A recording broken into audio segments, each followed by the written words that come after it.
Hello everyone.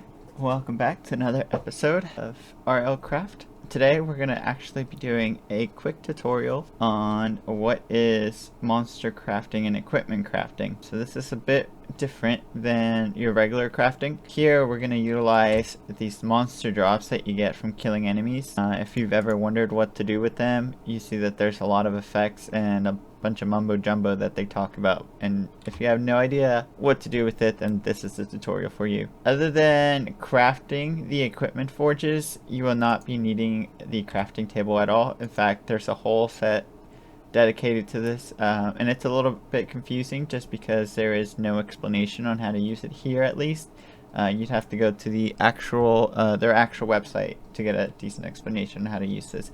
But I thought I'd make a video on how to get to this point. So first of all, you're going to need a equipment forge, and there are 3 different versions. There is the lesser equipment forge, the greater equipment forge, and then the master equipment forge. So as you can see, these are a little bit expensive. They start off really easy. At first, for the very first one, you'll need a crafting table and a wooden axe to craft the lesser equipment. And then in order to get a bigger one, or the next level up, you'll need that lesser equipment and an iron block, which I accidentally grabbed because I thought that's the one I needed. But instead, for the master equipment forge, we are going to need the greater equipment forge and then a block of diamonds. So what I'm going to do, because I think I have the level now, I'm going to take this master forge and I am just going to craft it. Yes. Okay, good. Perfect. Alright, and you just set it wherever, really. Okay, so now that you have that, you have to understand 1 or 2 things. There are 3 levels to these, and so you have to make sure that whenever you're crafting weapons, that you do not waste or sacrifice higher tier level monster parts, just because you can only craft weapons as good as the crafting equipment forge will let you. So here I have level 3, which is the max level you can have, and that's the max level these monster parts will go for. So to begin, you're going to need a base, and it will specify in the monster types. So for example, if you look at slot type, this will say head. Slot type here, this will say base. This will say base 2, and these will say pikes, and so on and so forth.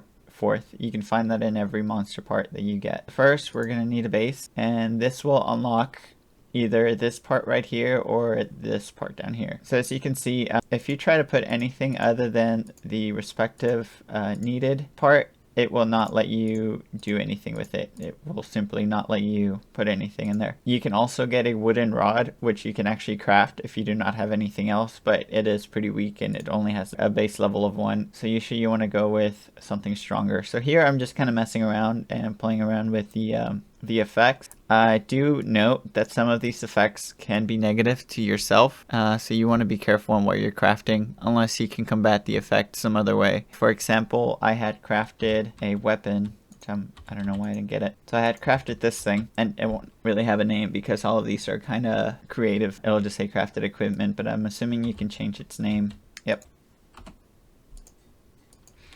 And so you got to be careful with what you craft again, because some of these will have negative effects. Like this one will poison myself, but it will also summon a ghoul, and it will summon or it'll inflict poison damage to the enemy as well.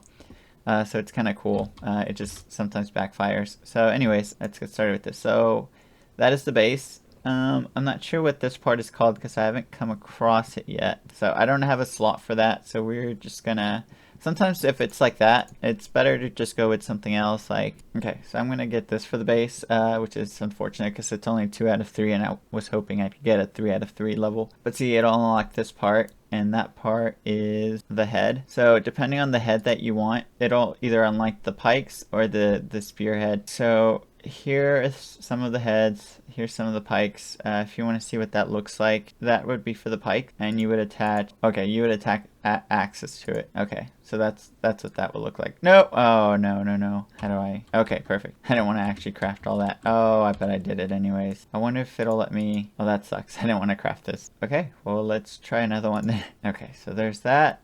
And that one will unlock a blade, so that's what that will look like. And you can read all the effects that these things have, and depending on the strength level that you get, it'll it'll be stronger. So this looks like a pretty cool thing. I guess I haven't killed the monster that requires this part right here because I can't add any of the components that I have, which is fine because these are all, well, except for, no, these are all 3. Okay, I mean, that is essentially how you craft weapons, and I will demonstrate what it kind of looks like whenever you're attacking monsters. Another important thing about these, while they're super cool and super bulky, you cannot enchant these, unfortunately. They just kind of are the way they are, and I think it's almost rightfully so that you can enchant them because they are kind of overpowered, if you do not consider the fact that you can get hurt from these. So I'm gonna pop on one of these just to kind of tank some damage, because this one will give me immunity to poison, and I do not want to be taking poison damage. And I'm gonna have a sword just in case I summon something I don't want to. Alright, so we're just gonna test this out. See, it costs a plague effect, and it hurt me as well as it hurt them. And so that's kind of, yeah. But if you just get away from it fast enough, I'm sure you can avoid it. So let's try this one. So this one has a leech effect and an invisibility effect. So if you go to, yep. See, you can't see me anymore. So that's pretty cool.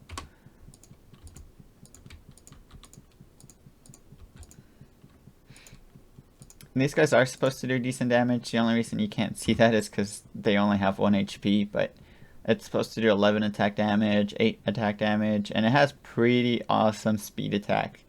2.6 and 1.9. So this is the first one I made, so it was lower level. But the higher you go, the better you find, the better stuff you find. And so again, plague effect and leech. But with this one, yeah, there you go. See, you can summon one of these things and it's yours. It's a Gru, and it's really cool. He'll just do stuff for you. And I had to right click for that, so I'm not sure if the same applies to every single one of them, but it looks like it doesn't. Oh, yeah, no, it does. So what about this one? Okay, so apparently not all of them. Whoa! Like how we just killed them in one shot. So again, these are super cool weapons. They're very customizable. I mean, if you're willing to take on the negative side effects of taking damage or whatever debuff the weapon might cost, then by all means go ahead and craft them. I think they're very niche weapons. I don't think I'd personally ever go out and fight a lot of monsters with it, just because you're kind of shooting yourself in the foot whenever you're trying to craft these things. And if you're not careful, you might just end up dying. So yeah, that is going to be all for this video. If you have any questions about it, please comment down below and let me know if you liked them. If you liked this video, leave a like if you did, and subscribe if you want more content like this. Thanks for watching, guys. Bye.